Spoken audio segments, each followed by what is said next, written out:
Welcome to Recross the Paths, where we celebrate the Cube community one conversation at a time. My name is Cade. Today, I get to sit down with Jay. Jay, thank you so much for being here. Hi, thank you so much for having me. I'm Jay Dragon. I'm the lead game designer at Steve Jackson Games and editorial director at Possum Creek. I'm probably best known for my other work. I was the designer of Wander Home, Yoseba's Bed and Breakfast, and the upcoming 7-part Pact. I also do a lot of cube stuff in my spare time, so that's what I'm here for.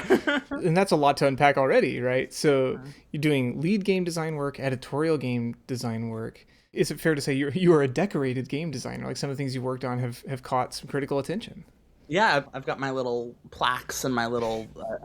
They gave me I've got like a couple of these metal women kind of with torches, which is a very dramatic looking award. But yeah, I've been decorated, which is pretty cool. I don't yet have a Wikipedia article though, so Okay. 50-50 how acclaimed I am. So still opportunity to grow, as it were. Yeah, I gotta get cited. So what kind of flavor of games do you find yourself mostly working on? Yeah. So I broadly and almost entirely work on tabletop role playing games. So Wanderhome and Yoseba's are both well known for being rules light, slice of life, anyone can get involved and play. 7-part Pact, my upcoming game, much more rules dense, more drawing inspiration from board games, but across all of them, lots of concerns with playing characters and getting really into the internal worlds of those characters, kind of fleshing out, kind of getting invested in kind of the logic of those worlds, and also like where it begins to break down and where there's friction and the ways those frictions kind of play out across, like patriarchal power structures and social identities and kind of all that fascinating sociopolitical stuff that kind of emerges from thinking about the world very deeply. So yeah, lately I've been saying I like to make games that get people to think about the world. Yeah. I heard somebody describe designing games as like measuring the appropriate amount of friction for your players. Like you want them to suffer in just the right amount.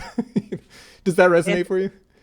It's definitely true, but it's also with tabletop games, there's yet another step removed because when you make a video game, that's an object that you're going to go through, right? Like when you sit down at a computer, you can't do anything until the game designer lets you make Mario jump. You can't make Mario, like stare longingly at the sunset because there's no key for that because the game designer hasn't given that to you.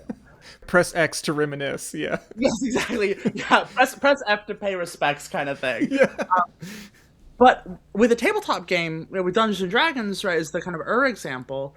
You sit down being able to do anything because you can imagine anything. And then the game designer says, well, you can't do this. And if you want to do this, you're going to have to do that first. And they kind of limit the possibility space. And so it's both like figuring out the amount of friction, but also like figuring out like how to encourage people to create friction for themselves and then blame you for it, right? There's a lot of like degrees of remove that has to happen. It's like the freedom to find the stresses you enjoy. Yes, exactly. So, Jay, how did you find your way into games and game design? Yeah, so I got started when I was pretty young with live action roleplay. I went to a summer camp called the Wayfinder Experience, which has a few notable alumni. Brennan Lee Mulligan kind of taught me how to LARP, which is a pretty cool little bragging thing. Like in person? Like he was one of the... Yeah, he was my camp counselor. Amazing. He was a great camp counselor, by the way. Somehow not surprising. Yeah, no, he killed it. He still kills it. So I LARPed for many years, live action roleplay, which is a very kind of intense, full body, immersive way to play. And then like, I played games at the camp, I played Magic kind of like at the lunch table kind of thing. That's almost like literally as Richard Garfield intended, right? Like between your larger sessions of something else, pull out magic. Yeah, absolutely. Yeah, it's like we've got 20 minutes. We're in costume, we're dressed up as like weird elves and we're like playing Magic with our weird elf decks. And then I got into tabletop games when I was 18. I was like, I finally clicked for me. There was a while where I was like, I don't get the appeal, right? Like, why would I want to pretend to be an elf when I can just dress up and go be an elf? And I got it. I got there. Just wow. And then I started publishing games in 2018 and properly publishing them 2019. And Wander Home was kind of my big runaway success in 2020. Well, and you're still doing it. So it's not like, a passing fad. No, no. In fact, I'd argue it's the opposite. I think I'm pretty monomaniacal about it. My friends will always make fun of me because we'll be talking about something like dating, or we'll be talking about like manufacturing or politics or whatever, and I'll be like, it's just like it's structured like a game, and they'll be like, yeah, I'm sure it is. Yeah, Yeah, everybody rolls their eyes like, yeah. sure, Miss Game Girl. Yeah, of course that's what you'd say. Yeah. How do you separate the games for fun and games for work? Or do you? I do. I do very aggressively. I'm very deliberate about when it's a playtest and when it's just for me. I make sure I'm playing enough games for fun. Magic the Gathering, actually, making cubes is part of that for me because I can't monetize it, right? I can't sell my boss on like printing a magic cube. That's illegal. So it gets to be like actually a rather freeing, like, oh, I'm gonna go do this thing that costs me money and is like, at the very least for proxies, it's like it's fun. It's its own thing. And it lets me play, it takes the burden off of it lets me game design. There's a post I see around sometimes, it's like, ugh, I just spent 8 hours staring at the bad computer. I have to go stare at the good computer. And, and that's how I feel about game design. Is it's like okay, I just spent 4 hours playing the bad game, which is the thing I'm currently working on. Time to go play the good game, which is the game that I'm not currently working on. This one is safe to enjoy. The other is Yeah, I will hammer and chisel. literally. Yeah. I will. I'm constantly like, okay, I have to find ways to engage with games that I can't treat as work, that like are somehow like one way or another separate from work, just so I can like get away from that, and then like once I actually like remember that I like games again, I can bring that energy back to my job. That's so interesting. And so you mentioned you started playing Magic early on. Has that been a through line also, or is that kind of come and gone? Oh yeah. So I started with original Ravnica, I think, when I was like a very little kid. I was like, there was Oh, a don't little. say that because that's about when I started. Oh yeah, sorry. I mean, I don't remember how old. I don't know. I was like, whatever. Yeah, I fell in love with Time Spiral because Time Spiral, you crack open a pack, and there's all these cards that are like warriors of the Alabastan Sylphs, and you're like, who are these guys? And like, you can tell the card is really weirdly designed, and you're like, this is a reference to something. This card is referencing an older card or a different card or a card that doesn't exist yet, and I don't get that reference. And there's something so crazy, like brain destroying for me as a child to like open up a fragment of a game, every single object of which pointed at a different part of the game that I had no capacity to access. And it really, like, for the same reason I think a lot of people bounced off of Time Spiral. It got Hmm. me, like, hooked me completely. I had like 20 copies of Sprout Swarm, and I did not realize how powerful that card was in the context of the playground. I was just like, I love my Sprout Swarms. But I kept playing Magic. I'd take breaks, I'd come back in, go off and on. I played a bit of Commander in college, but I really don't like Commander, which is a bummer because that's everyone's favorite format. I loved drafting. Drafting was so much of it for me, and then it wasn't until I found Cube that I was like, oh, I can enjoy this. I can incorporate this into my life. And so, like, discovering Cube, was that like, how did you come across Cube? I think it was through LSV. I think it was through like vintage cube videos or like through I remember like I think there was like I was on Magic Online and there was like a vintage cube and I draft or like a legacy cube and I tried to draft just like red white mid like the sort of I tried to draft a draft deck, right? Yeah. And I got utterly curb stomped by Storm. I was like, what just happened to me? And I was Yeah. like so enthralled by that. As always, when I lose at a game, I'm always so happy. It feels it's such a beautiful moment to lose at a game. Especially when it's my first time playing and I get utterly curb stomped. I'm like, oh yes, okay, good. There's so much for me to learn.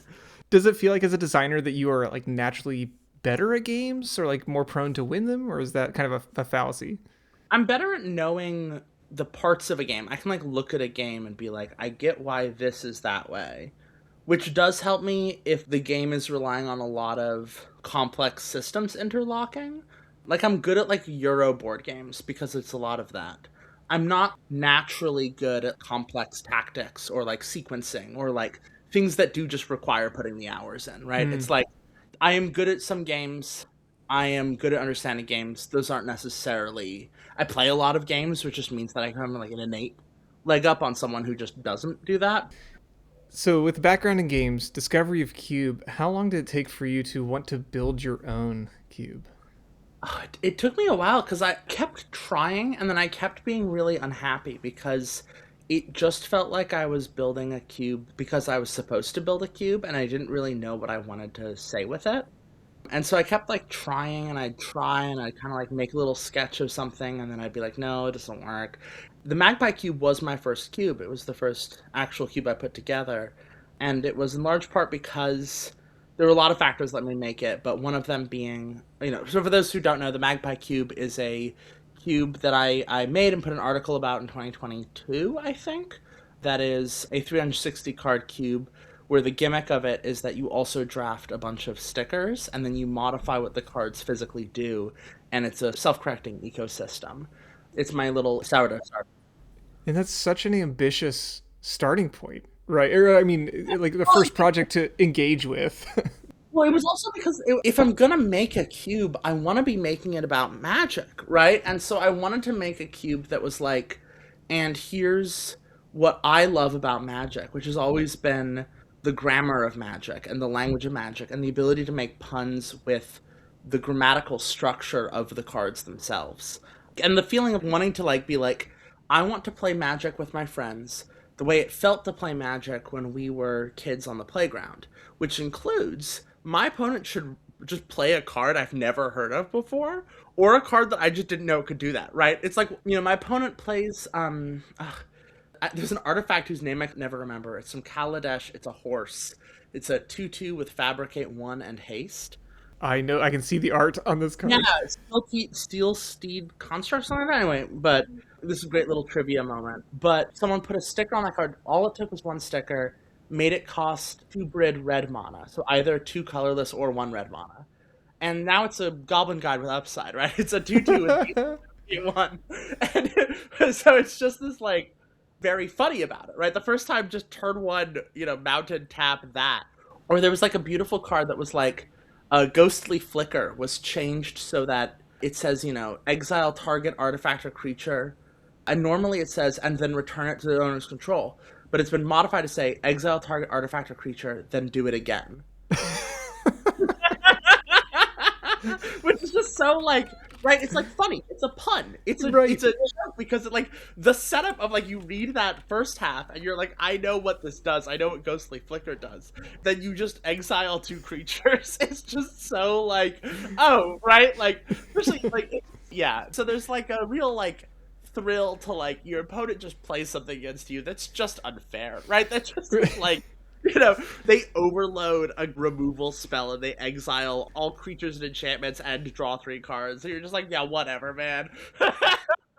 Yeah, I know what Doomblade does. No, you don't. And like that was the fun, right? Where it's like, if I'm gonna make a cube, I want to make it be about magic in a way, and like the things I love about magic. And so I didn't want to just make a cube that was like, these are some cards I like, because the thing I like about the cards isn't actually that much the cards themselves, but it's like the history and the relationships that they have and the meaning behind the cards. I was really in fact impacted to by Ristic Studies has a great video called From Gonti Love Sophie, Yes. which is a beautiful video about the value of a card that has been written on and has been kind of damaged and destroyed. And I was just like, oh, I want to make a cube that's been written on, right? I want to make a cube that where the cards take on their own meaning and their own relationships that like changes how you look at the cards.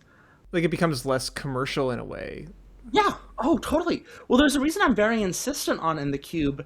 You put the stickers on the cards. You do not put the stickers on the sleeves on top of the cards. You put the stickers on the cards, right? And these are not proxies. I proxy all my other. I'm not giving Wizards of the Coast 1 cent of mine, but I did buy all the cards for this cube because it was very important to me that we destroy real Magic cards. That was a critical part of the process for me. Was that the Magpie cube involved stickering, writing on, cutting up actual Magic cards, because I think that there's a fixation on the virginal in nerd spaces. Mm. There's a fascination with things that are untouched and are inaccessible, right? The plastic wrapped object. You're graded. Exactly. Yeah, the graded, the look how pristine this is, look how untouched this is, right? They're like, that's a measure of quality, is like virginity. And I hate that. I find it doesn't speak to me. It doesn't, I get why people are that way. It's not my relationship with the world. And so I really wanted to make a thing that was like, let me talk about magic, how I know how to love it, which is, well used. Which is soft bordered, which is texture. Exactly. Yeah. And they're still sleeved because if they weren't sleeved, the stickers would fall off when you shuffle. So I made some concessions to that, but I think there's something very wonderful about a card that you look at that has just been like treated badly. So how do players respond to that? Yeah. In my experience, it's really exciting. There's always a moment of trepidation, a little like, oh, I've never been allowed, like a little like, ooh, I'm not allowed to do that, right? Like, feels like someone just offered you like a second dessert, and you're like, oh, I'm not supposed to do that. And you're like, oh, but let me get a little fun with it. And like I think that it tends to be most fun for people the longer they've had a relationship with Magic because it lets them see Magic again with new eyes, right? Every single card becomes like a word puzzle where you're like, okay, what can I give Wither to that's gonna be the most interesting? Because that's the other factor, is that if you make a card that's just straightforwardly broken, at the end of the matches, the players who lost more than they won get to vote out to like select a number of cards to remove from the cube. So if you make a card that's just too broken, it just gets taken out. And it's like, yeah, sure, you won your games, but like, you don't want to just win your games. You want to make a card that like lasts and lingers. Yeah, so it's like the target isn't the highest end; it's finding that perfect spot in the middle. Exactly. You want to turn a 4 out of 10 into an 8 out of 10. That's when you're going to feel like you've really cracked it. And so it's like, what can you give Wither to that's funniest? And then it's like, what if you give Electrickery Wither? And then suddenly it's deal 1 damage to target creature Wither overload. Things like that, right? Where it's just like, you're just trying to like, oh, could I use Wither to like erase a downside, right? Like, is there some way I can like, how can I manipulate this sticker to get what I want? There's a land that has, I think, flying, if I remember right, maybe vigilance, just because whoever put the sticker on needed to get rid of this land enters tapped, so they just covered it up with a vigilance sticker. Beautiful land. So funny. Problem solving. How's the meme? If it looks stupid and works, it isn't stupid. Exactly. And maybe someday it'll come up. I don't know. Maybe there's another card that turns all lands into creatures, right?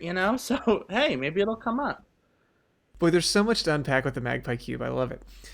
Well, let's talk about the stickers themselves, because this is something that people kind of joke about. How cool would it be if this had insert keyword or this had insert modification? How did you determine what stickers to include and what kind of limitations were put on it?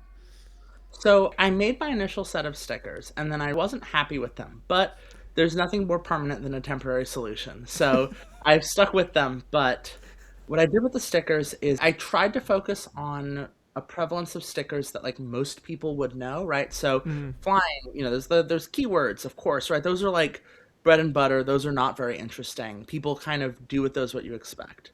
There's some stickers that are longer, kind of unique abilities. There are some stickers that are there to encourage cube archetypes. So there's a couple ninjutsu stickers. There's a couple of like splice stickers. Like the cube archetypes are really simple because I wanted to make sure they were durable, right? That like they could kind of last even through like 20 iterations of the cube or whatever. There's a number of stickers that specifically support scarecrows because one of the jokes of the cube is that there's a scarecrow theme, and the scarecrows are, of course, as you know, bad cards. But because this does not have Reaper King in it. This has like no. More commons. No, yeah, these are bad. But there's a lot of stickers that buff your scarecrows, and so there has been an emergent 5-color scarecrow archetype that is just you buff the scarecrows and then you play them. You have like an aggro artifacts deck. Jay, you're like achieving the dream of every Shadow War player of like ring rattle scarecrows playable.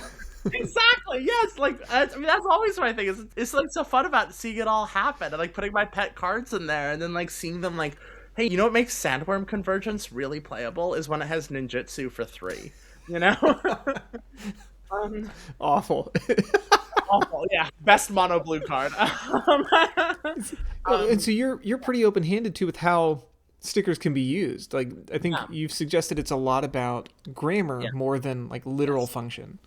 And unfortunately, the best stickers are the monocost stickers, Mm. which is also why I'm like, I've tinkered here and there with doing like a second iteration. And if I do, the biggest change will be to change how I approach monocost stickers because there's stickers that are just, a green monosymbol or a two red monosymbol or a three. And the problem with those is that it's really obvious how you use them, right?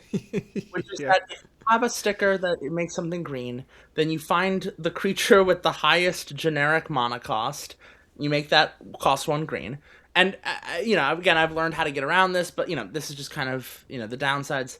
And then if you've got a sticker that says like three or four, you take a land, and that land does not tap for red or white anymore. It taps for red or three. So, Amazing. congrats, DIY Ancient Tomb, right? Like, there you go. So, and there's like ways I've tinkered with that where it's like, one of the few limitations on sticker placement is that if you put a sticker over a mana pip, it can only cover one mana pip, right? You can't kind of like multi-track drift the stickers across multiple mana pips to try and like make it work. And so if I was to do a second version of the cube, I'd probably just have a lot of creatures with like that cost four green, green, green, green instead of eight, So like changes like that, but it has worked out to be pretty self-correcting. It's just that the tap lands, or the dual lands and the Karus and stuff are outrageously high picks, right? They're Oh, just sure.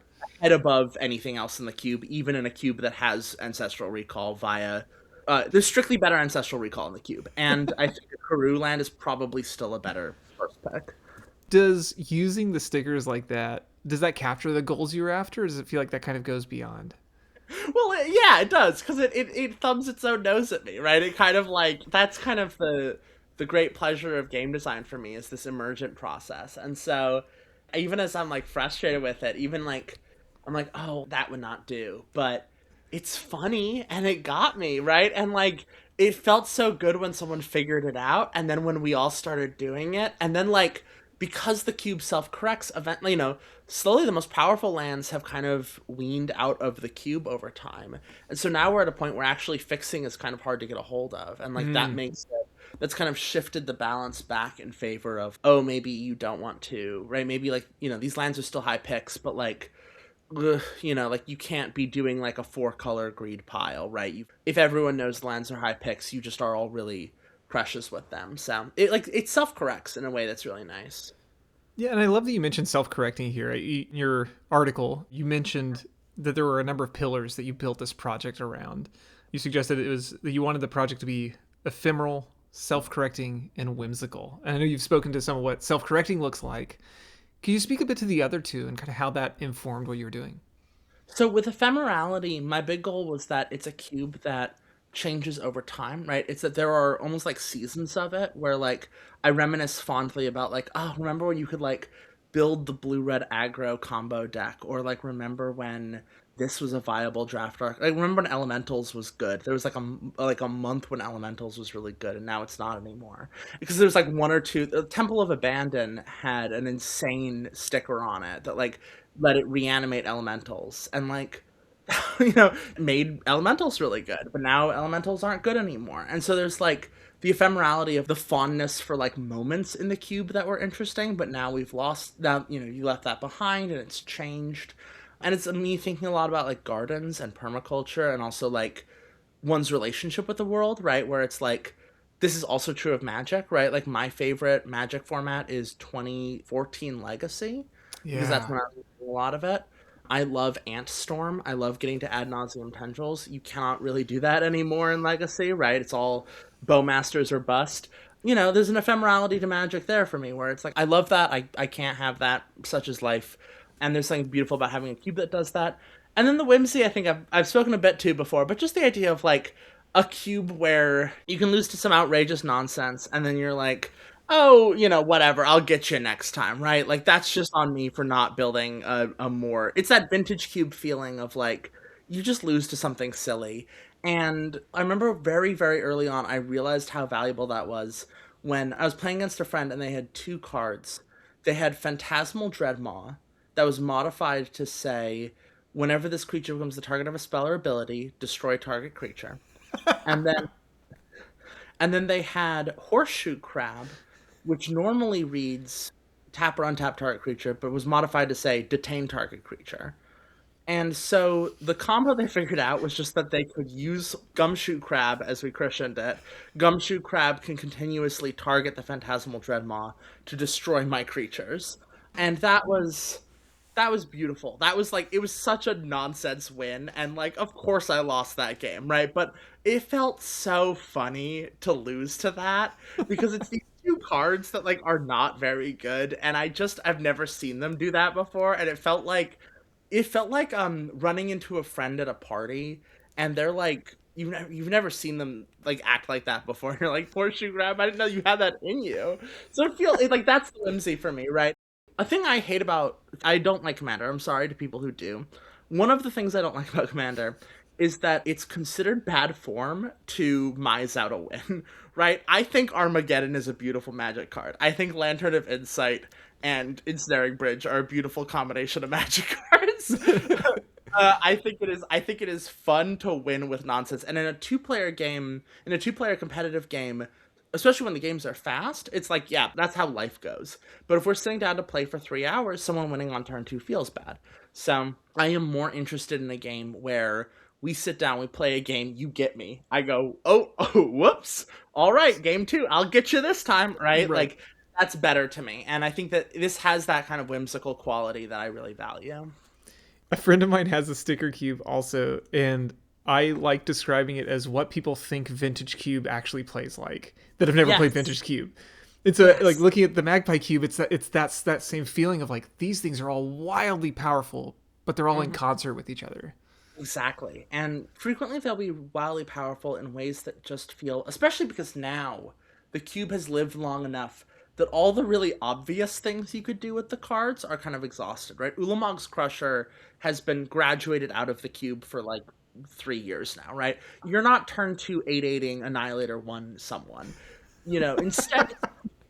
Instead you're having to like put together a win by playing out like wind drakes that have been given, like indestructible, right? You're kind of having to like squeeze out a win, and it like in the current version, or like you're playing like a scarecrow that's been given protection from black, green, and red, right? And you're just like, all right, here we go, let's get in there with the scarecrow, but like you don't feel like you're playing like all the big creatures got solved a little quickly, and I learned that kind of early on was like, oh, okay, like just having like a big fatty is just not very interesting because it just becomes a cheap fatty. It just becomes a Tarmogoyf, basically. And so now there's not really a lot of big creatures. There's a lot more Delver of Secrets than there are Tarmogoyfs, if you know what I mean. So, For and sure. that's what it currently is. And I think that's interesting that it kind of evolves. And like eventually the Delver of Secret cards will get weaned out. And then I'm probably going to have to figure out, like, I guess I'm going to add in some, like, I don't know. I'll have to figure out what I add into the cube to keep it fresh. See what new angles on it emerge from what I feed it. Well, yeah, and you mentioned there is that perpetual chopping block. It's kind of the survivor round at the end of the cube of who gets to Right. stay. 'Cause it's you. Some get eliminated, but then also everyone gets 3 gold stars they get to put on their cards, which is really valuable both for people who are new to the cube because you open a pack and you see that like, oh, this card has 2 gold stars on it. That means that in 2 previous drafts, someone has said that that is one of the best cards in their deck. And that is really valuable input for you, seeing this cube for the first time, seeing all these cards you have no context for. But this one has been peer reviewed. So good to know, right? It's a built-in Yelp. Exactly. It's like, oh, hey, that's nice. Good to know. For a while, I think Restoration Angel is the only card that got to 3 stars without getting any stickers on it. It was just a performer. But once a card does get to 3 stars, it also gets removed from the cube. So there's a kind of nice, like, graduating class quality. I call it, do they go to heaven or hell? Where it's like, heaven is they get 3 stars, hell is they get voted off the island. So, you know, and one of these days, I'll take all the cards that have gone to heaven or hell and put them in, 360 of them and do a cube with them. So, Nice. hmm So how do you refill the ones that come out? Like how do you fill in those gaps?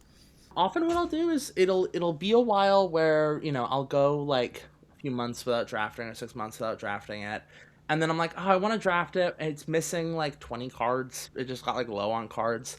What I try to do is I kind of like inject an archetype into it. So I figure out what are the color ratios because very often there will just be a color that was really good and therefore lost a lot of cards. For a while, white was the lowest, then blue. Now, like, it's like blue, white, and black have all tended to be lower than like green and red.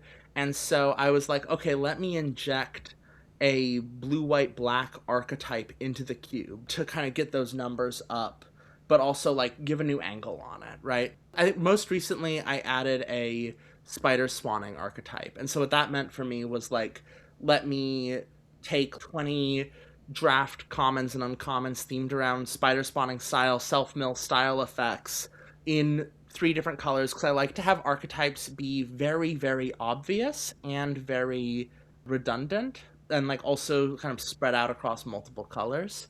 Just because it's very easy if you try to get too specific with it, a sticker can mess that up, right? A card can get removed and then suddenly the archetype doesn't work and you have a bunch of cards that don't do anything. Yeah, like here's your anchor, but somebody gave it Cascade or whatever, and now it can... And now it's like, oh great, spider spawning is now a premium uncommon that everyone is taking because it's got Cascade or whatever. You know, you can't actually get it if you're the spider spawning player. So I tried to kind of make sure there's a lot of, it's like these are dead simple archetypes with resiliency, and then I make like a handful of stickers based around that archetype, and I just kind of inject them into the pot. There you go. Here's a equivalent of like adding a new culture to your like perpetual stew or whatever, right? Here's my little beef bourguignon packet to kind of let the flavors percolate and see what happens. And then after a while, some of the cards will get repurposed or they'll be bad, and like, you know, there's some number of cards that are just not good in the cube and they kind of remain in the cube until someone finds a way to turn them good. Like, you know, someone will finally find a sticker that they're like, oh, that makes this card good now, and then it kind of gets to get pulled up from the dregs. There'll be an archetype that's really bad for a while. Like red green landfall was hideously bad for a long time, but then all the other archetypes that were better than it just stopped being viable. And or just like got weakened naturally. And so then suddenly there was like a month where it was the best deck, and then it was like bad again. And like that to me is beautiful, right? It's the kind of ebb Yeah. and flow of the pod. Yeah, I mean, it sounds like that champions the goals you're after too. Like that you're seeing the stew metaphor, right? That you're seeing different things rise to the top at different moments. Yeah, exactly. So something you mentioned there, and I don't know if we specified, was with the stickers themselves. There's not a limit to what stickers you can put on a card. No, no, no. The only rule is that it has to cohere grammatically.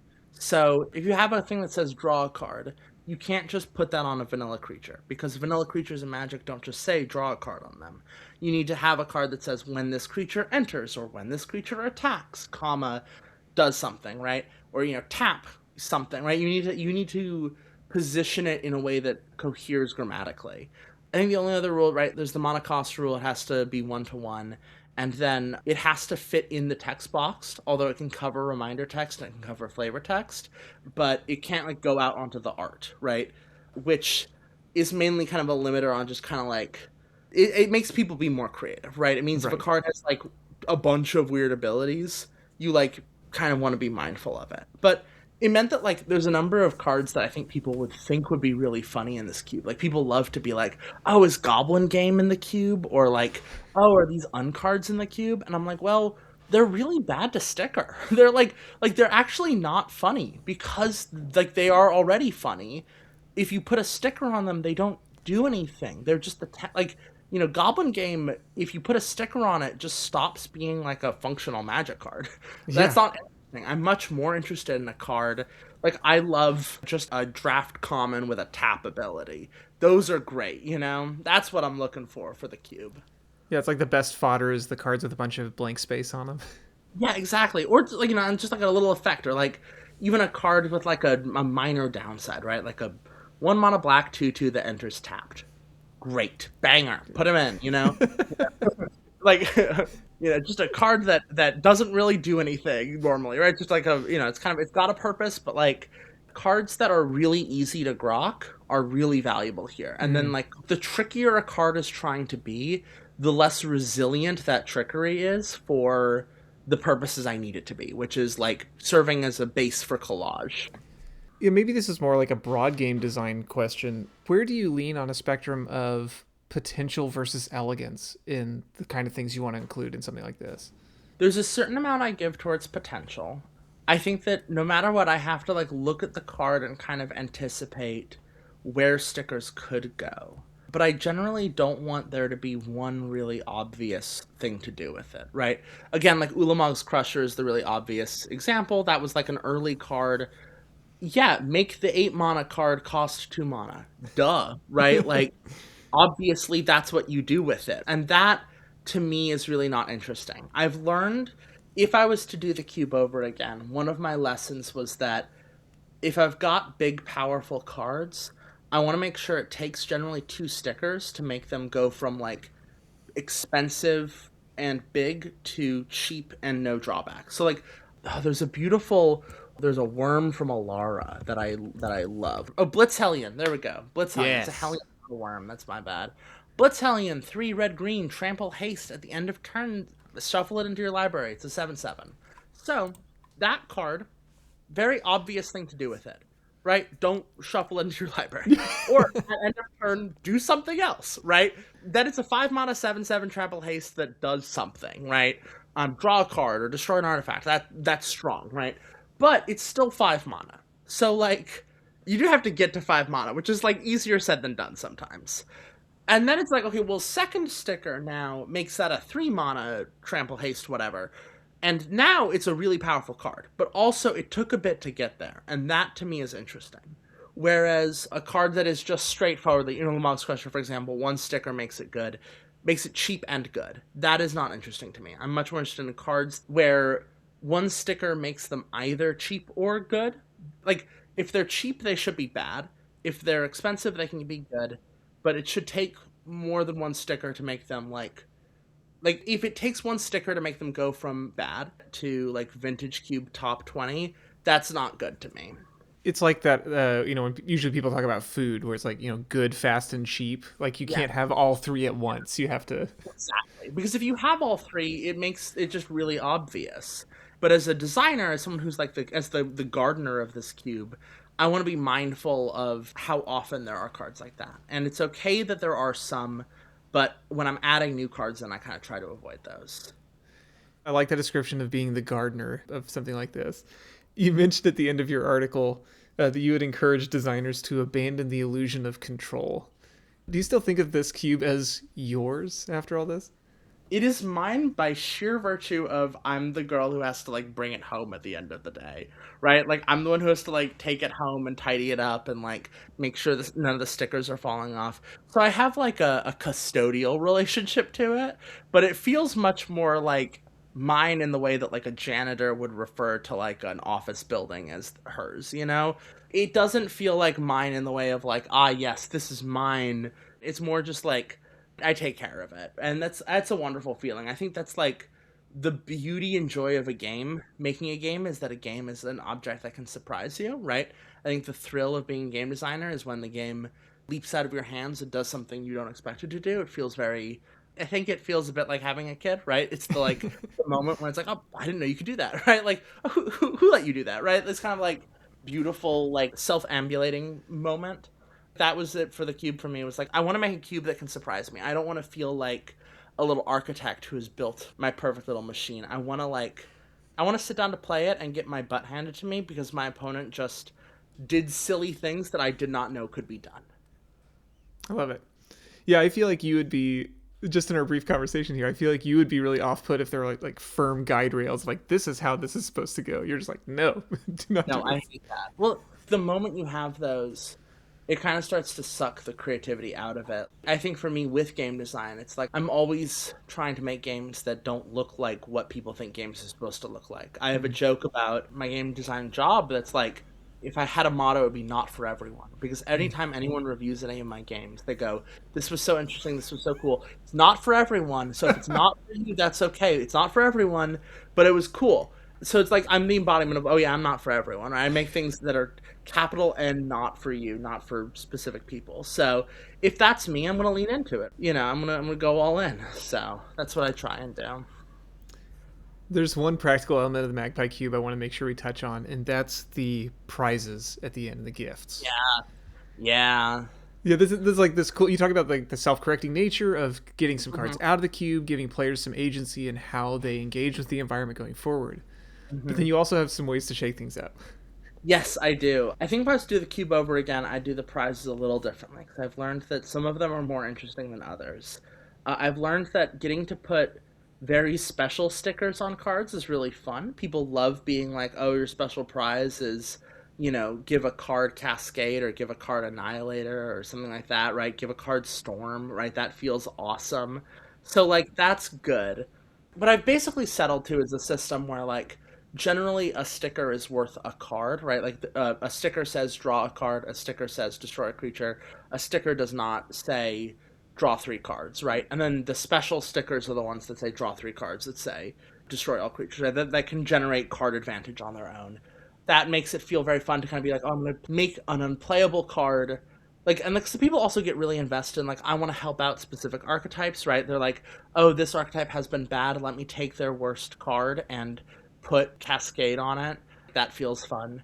I've learned that bad stickers, like kind of intentional downsides, they're funny, but they're a bit one trick. Mm. And then I had for a while prizes that were adding new archetypes and adding new cards to the cube. And I thought that was really good. And I think that if I was playing Magic very regularly, I would be able to do those. But because I'm not, I kind of just forget that I offered that prize. And then someone's like, hey, I want to add vampires to the cube. What does that mean? I'm like, oh, I don't know. I forgot. I Oh, don't remember. oh, please ignore this on the menu. I forgot that was there. I didn't know you could add vampires. I can make something up if you want. I can like improvise adding vampires to the cube, but like I don't remember what that was. There are a set of boxes that someone at some point added to the cube that are very funny. Very few cards have I gone in and culled, and a couple of those were some of the moxes. But one of the moxes I do love is there's Mox Dullite, which gives you one mana only for cards that don't have stickers on them. Oh, very cool. It just gets people to think about cards differently, you know? It's so good. Well, like the sort of thing here, because yeah, it makes you have to make decisions that matter. Yeah, exactly, exactly. You have to be like, oh, well, maybe I don't want to put a sticker on this card because it does make my Mox Delight a little bit worse. But yeah, it's fun. For content, I took out like three Moxes I was trying out and didn't like, and then I took out a couple cards that people had put stickers on in ways that were so flagrantly ungrammatical that there was no way to interpret them.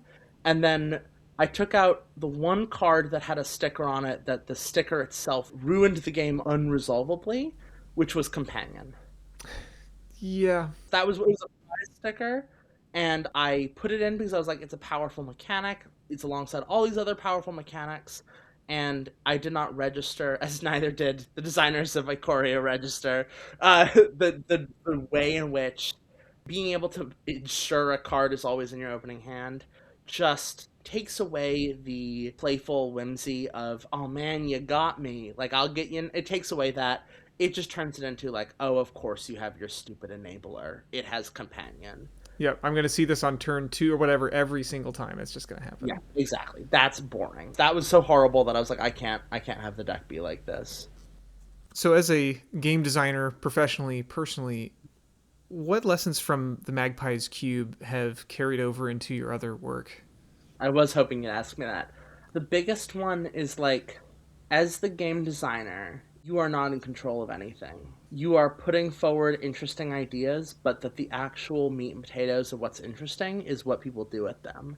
You are giving suggestions. You are pitching people, and the Magpie Cube is a beautiful kind of feeling of that.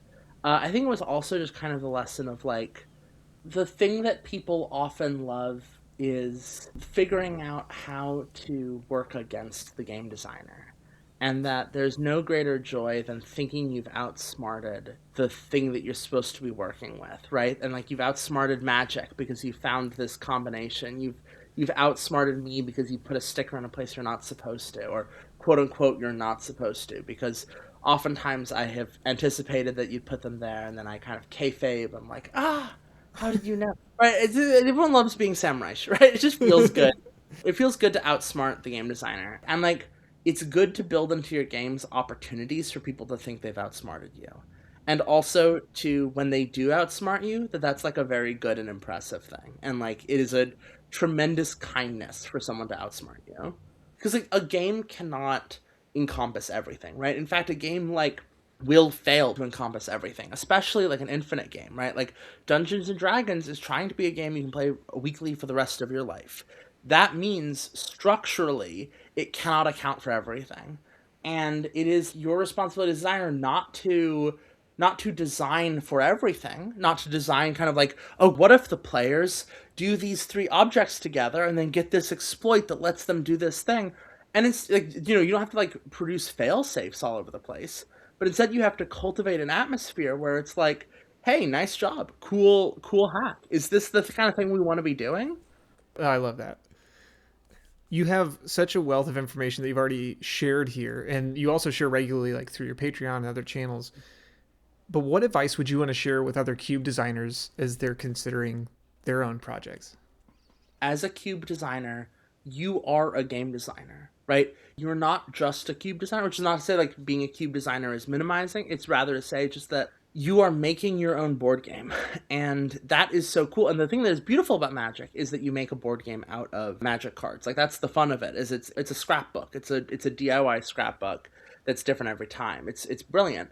But you're a game designer, and that means you can do game design stuff.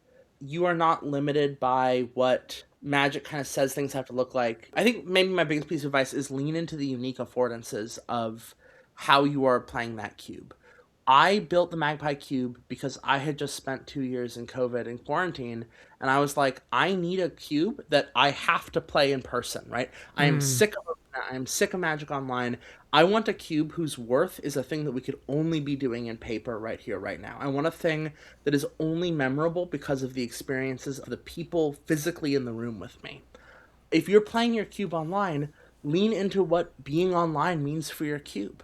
Take advantage of that. Get silly with it, right? If you're playing your cube in person, lean into what that means. I have another cube I've been working on for a while that I have not yet actually pressed purchase on the proxies for, but it's called the Fat Cat Cube, and it's the only pay-to-win cube. It's my joke. And there's Monopoly money in the packs.